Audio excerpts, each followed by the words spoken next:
Mao din ay gunting ipagamit. So, mayong buntag niyong tanan in behalf of Metro Chris.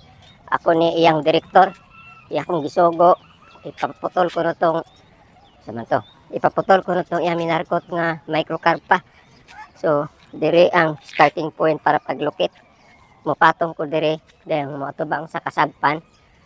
Dahil mulakang o pulo kalakang. 1, 2, 3, 4, 5, 6, 7, 8, 9, 10. Sa right side nako nagbulak. So, sakto. Dayon mo turn left. Pag human, mulakaw na po kuno ko og pila tiyang gingon 12, 11. Ato na palabog usa. 12. 1, 2, 3, 4, 5, 6, 7, 8, 9, 10, 11, 12. Then turn right. Then mulakaw og tulo. 1, 2, 3. 3 step. Then moyangot sa taas. Then ay Royal Palm unya ang gabon dagom. Dayon pus. Sakto. Diari de ang minarkot gingon niya ipaputol daw kay patanom. Ay, to si Mr. P sa sulod. Ako na lang ani. Nabuang anang rail, gasigi og rail. Mugawa sa kunto siya trabaho na iyang bonsai ko ron. Ibutang kamera diri kay niyo siya pabidyohan para kuno di man sumuod ni iyang giingon. Grabe po kadako niyang gunting. Pwede ra man tani gamay gunting gamiton kani pag ko kay gunting gipapupan ako.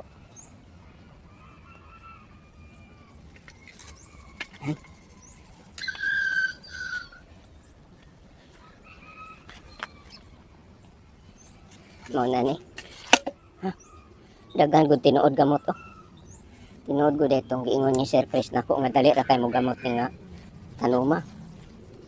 Karon ko sa.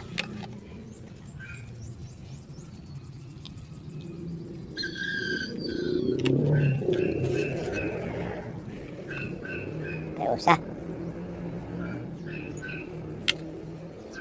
Ning iya ning ipatanom. Kuskana ani ang gunting. Ako na yung dadon dito, itanong na ako. Para ako na yung itugan ni Sir Chris nga natatanong na ako. Patangtangan, pagunyag dahon, usa ipatanom. Abi na ako, idiretso ranig tanong. Tagaan pa kong dako kayong gunting. Tanong na laman ta. Then, atong artista.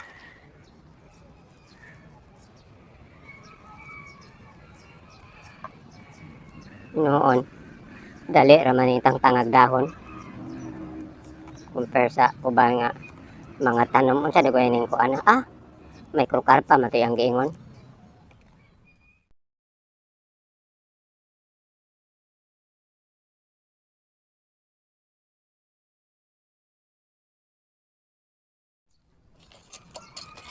So, humana na akong tanom siguro malipay si Metro Chris ani akong gibuhat.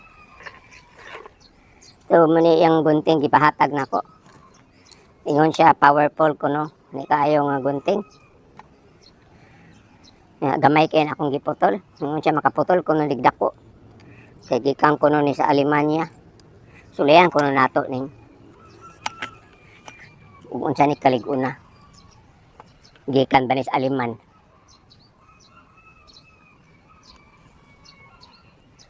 Gahi man. Ay gahi, dili pwede. Gahi ingon siya nga humok na kay iputol og dako. Usbang ko no be. Lagot gahi ka be. Gahi de ka ha. Da puto lagi.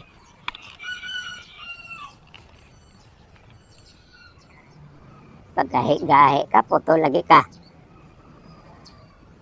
Lah, kami to Chris man bonsai. Saan man ni ron, magawas to ron kaya ni iway ro usob. Hala. Saan man hiktan og tip. Oo, tip. Wala ko'y nakita ang tip. Lansang o pliers ang nakitaan. Hapit na ra ba ito mahuman to iyang rail nga gigama.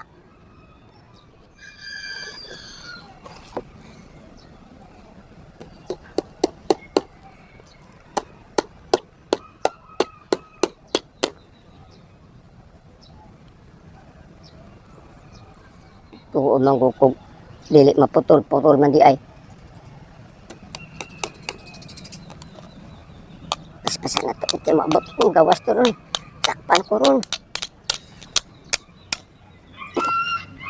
So, ganyan ipormaan ni anak.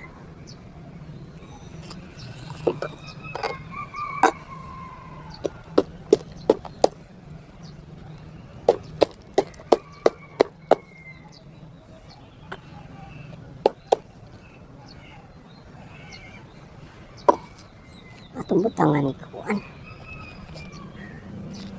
Tanganin. Harun inyong daan. Ay, mula gini. Ang hinambong mo tanang gunting nga kuan. Ang ligon ko no kayo. Di na malata.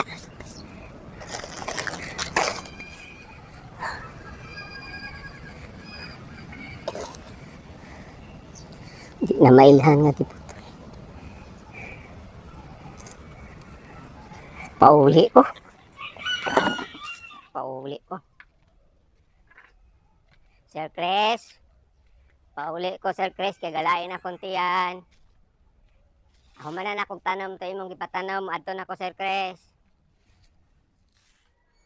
So I just done with my rail. So it took me how many hours to make the rail. Maasahan itong ano nakin director. Tapos na, pero bakit may pliers dito at lansang? Ano ko yung pinapako niya. So I'm starting with the taking off some what is this unnecessary branch. Then I will wire this sampalok. Just use the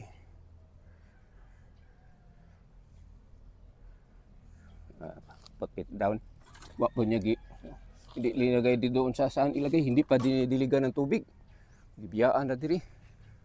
So this is everyday what I'm doing, wiring my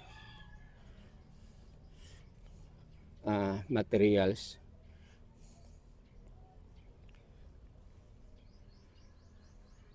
I'm short of wire, that's why I cannot anchor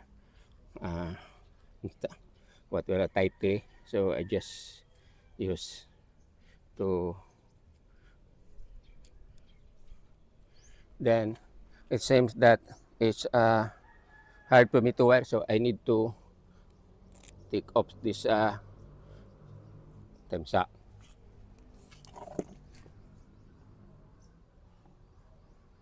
Apoy gidawilag lansang. Kaya nga pala may pliers at saka lansang dito. Ano ito, aksidente o sinadya, pinutol para. So sino bang may kagagawa dito? Siyempre yung director ko, siyang inutusan ko kanina. So pinutol niya itong aking sampalok. So gidawilag lansang, linagyan ng pako para akala niya hindi malaman. Kasi pag linagay niya may pako, tapos sa katagalan mamatay din. So sige lang, babalik to. Tatanungin ko mamaya yung director ko bakit niya naputol ito. So wala na tayong magagawa dito kasi nangyari na ang dapat hindi mangyari. So ang gawin ko na lang is tanggalin na lang itong wire. Sana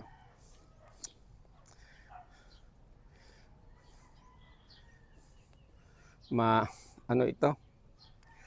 Ay nako. Sana magsalingsing pa ito.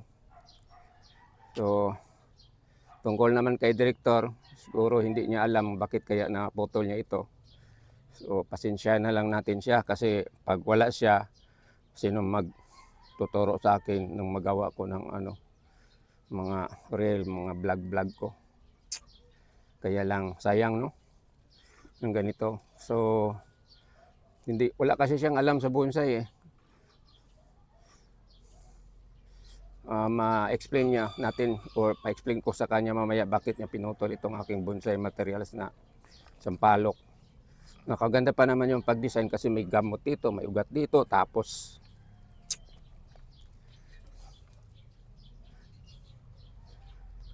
sino pa kaya manonood ito video ko, paltos.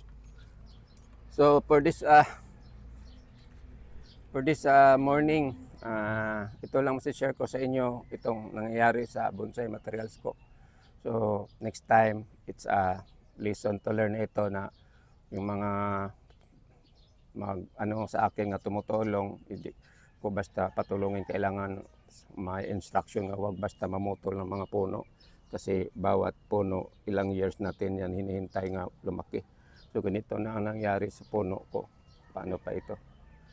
So again, maraming salamat sa panonood. God bless you all.